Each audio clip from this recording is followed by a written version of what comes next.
Honorable Sri Karen Rajesh Kumar, 8 minutes.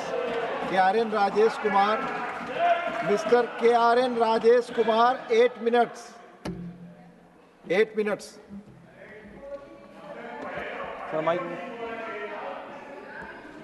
Mic is not on. Sir, mic. Sir, please, mic. Mic is already on. No. Mic is on. See, I am saying from here.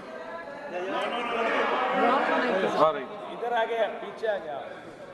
மாண்புமிகு தலைவர் அவர்களே, குடியரசு தலைவர் உரை மீது நன்றி தெரிவிக்கின்ற இந்த தீர்மானத்தில் பேசுவதற்கு எனக்கு வாய்ப்பளித்த தமிழ்நாட்டினுடைய முதலமைச்சர் எங்கள் கழக தலைவர் தளபதி அவர்களுக்கும், தமிழ்நாட்டின் இளைஞர் நலன் மற்றும் விளையாட்டுத்துறை அமைச்சர் அண்ணன் அவர்களுக்கும், மாநிலங்களவையில் திராவிட முன்னேற்ற கழகத்தின் குழு தலைவராக இருக்கக்கூடிய அண்ணன் திருச்சி சிவா அவர்களுக்கும் என்னுடைய நன்றியை நான் தெரிவித்துக் கொள்கிறேன்.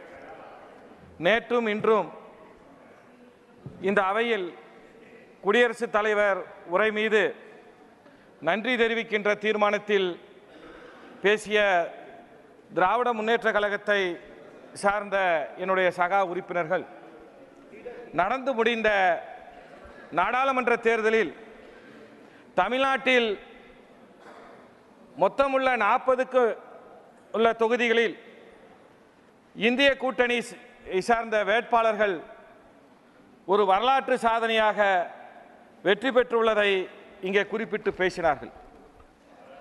இந்த மாபெரும் வரலாற்று வெற்றிக்கு தான் தலைமையேற்றிருக்கக்கூடிய மாநிலத்தில் தான் தலைமையேற்றிருக்கக்கூடிய இந்திய கூட்டணியை வெற்றி பெற வைத்த பெருமை எங்களுடைய கழக தலைவர் தமிழ்நாட்டினுடைய முதலமைச்சர் அவர்களையே சாரும்.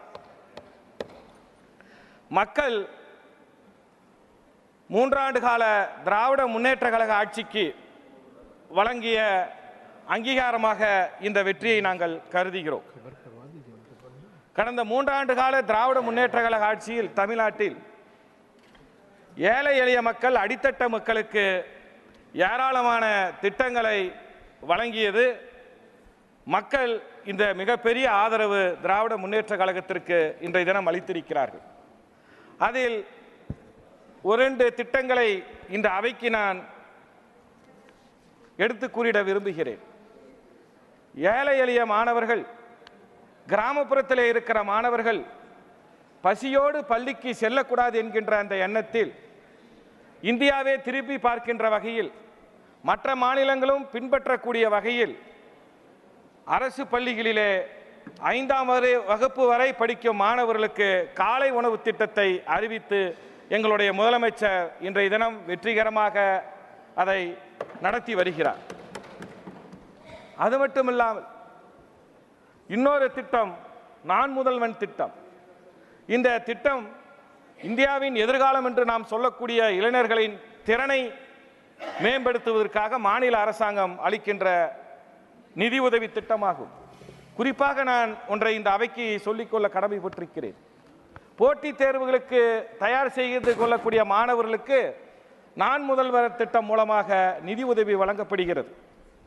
சமீபத்தில் யூனியன் பப்ளிக் சர்வீஸ் கமிஷனுடைய சிவில் சர்வீஸ் எக்ஸாமினுடைய முடிவுகள் வெளிவந்தது.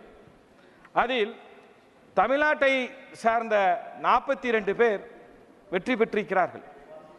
அந்த 42 பேரில் முதன்மை தேர்வுக்கு தேர்வு செய்யப்பட்டவர்கள் 45 பேர். அந்த 45 பேரில் 37 பேர் நான் முதல்வன் திட்டம் மூலமாக நிதி உதவி பெற்று படித்தவர்கள்.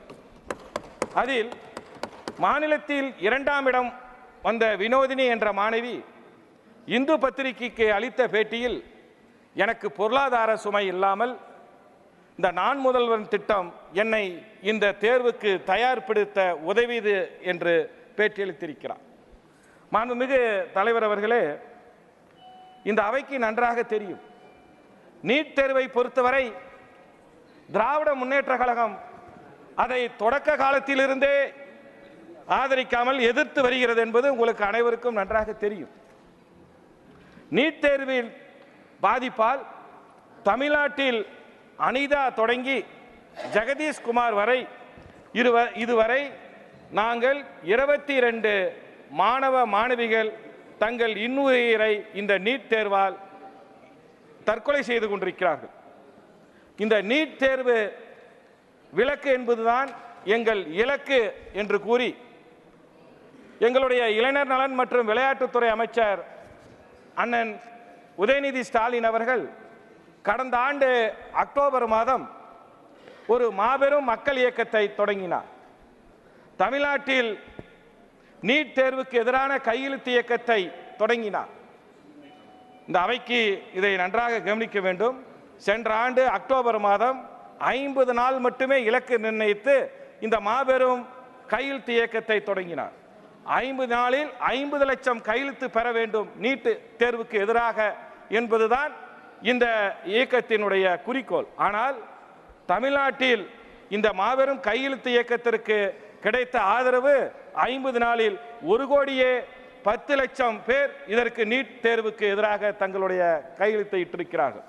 அதனால்தான் நாங்கள் நீட் தேர்வை தமிழ்நாடு முழுமையாக எப்பொழுதும் தொடக்க காலத்தில் இருந்து எதிர்த்து வருகிறது. இந்த நீட் தேர்வால் யார் பயன்பெறுகிறார்கள் என்று கேட்டால், இந்த நீட் தேர்வுக்காக பயிற்சி மையங்கள், கோச்சிங் சென்டர்ஸ் நடத்தக்கூடியவர்கள் தான் பயன்பெறுகிறார்கள். மாண்புமிகு தலைவர் அவர்களுக்கு தெரியும், ஒவ்வொரு மாணவனும் நீட் தேர்வுக்கு பயிற்சிக்கு செல்ல வேண்டும் என்றால் 4 முதல் 5 லட்சம் வரை வருடத்திற்கு கட்டணமாக செலுத்தக்கூடிய இந்த நிலை. ஆகையால் தான் கிராமப்புற மாணவர்கள், அரசு பள்ளி மாணவர்கள் இந்த நீட் தேர்வால் பாதிக்கப்படுகிறார்கள் என்ற அந்த உயர்ந்த எண்ணத்தில் நீட் தேர்வு விலக்கு வேண்டும் என்பதில் நாங்கள் தொடர்ச்சியாக போராடி வருகிறோம். அதன் ஒரு கட்டமாக தான் இப்பொழுது நாடு முழுவதும் இவ்வளவு பெரிய போராட்டங்கள் இன்றைய தினம் நடைபெற்று வருகிறது. சமீபத்திலே நடந்த தமிழ்நாடு சட்டமன்றத்திலே கூட நீட் தேர்வுக்கு அந்த விலக்கு அளிக்க வேண்டும் என்ற ஒட்டுமொத்தமாக தமிழ்நாடு சட்டமன்றத்தினுடைய தீர்மானத்தை இயற்றி ஒன்றிய அரசாங்கத்திற்கு அனுப்பி வைத்திருக்கிறார்கள். ஒன்றிய அரசாங்கம் நீட் தேர்விலிருந்து தமிழ்நாட்டுக்கு விலக்கு அளிக்க வேண்டும் என்று இந்த அவையின் வாயிலாக, தலைவரின் வாயிலாக நான் ஒன்றிய அரசை கேட்டுக்கொள்ள கடமைப்பட்டிருக்கிறேன். மாண்புமிகு தலைவர் அவர்களே, இந்த அரசாங்கம், ஒன்றிய அரசாங்கம் குடியரசுத் தலைவர் அவருடைய உரையிலே நாங்கள் பல்வேறு திட்டங்களை செயல்படுத்தி வருகிறோம் என்று குடியரசுத் தலைவருடைய உரையிலே குறிப்பிடப்பட்டிருந்தது. கடந்த 2 ஆண்டு காலமாக தமிழ்நாட்டில் ஒன்றிய அரசாங்கத்தின் பொருளாதார விவகாரங்களுக்கு துறைக்கான அந்த அமைச்சரவை ஒப்புதல் அளிக்காமல் ஒரு திட்டம் கிடப்பில் போடப்பட்டிருக்கிறது. அது சென்னை மெட்ரோ ரயில் 2ஆம் கட்ட பணிகளுக்கான அந்த திட்டத்திற்கு ஒன்றிய அரசாங்கம் கடந்த 2 ஆண்டு காலமாக அனுமதி அளிக்கவில்லை. இப்பொழுது அந்த திட்டத்தின் நிலை என்னவென்று கேட்டால், அந்த திட்டத்தின் மொத்த மதிப்பீடு 63,246 கோடி ஆகும். 119 கிலோமீட்டர் தொலைவிலான இந்த மெட்ரோ ரயில் திட்டத்திற்கு ஒன்றிய அரசாங்கத்தினுடைய பங்களிப்பு 50 என்ற சதவீதத்தில், please I conclusion sir, please conclude, please 50 என்ற சதவீதத்தில் இந்த திட்டம் தயாரிக்கப்பட்டது. 2020ஆம் ஆண்டு நவம்பர் மாதம் ஒன்றிய அரசாங்கத்தினுடைய உள்துறை அமைச்சர் இதற்கு அடிக்கல் நாட்டினார். 21-22 ஆண்டு நிதிநிலை அறிக்கையில் Honorable Raiga Krishnaiya, not present. Srimati Priyanka Chaturvedi ji, Srimati Priyanka Chaturvedi, 3 minutes. No, it's not going on record. There are more than 105 speakers. Time is allocated and mentioned here. I have to follow them. No, Priyanka ji, 3 minutes. Not going on record. Not going on record.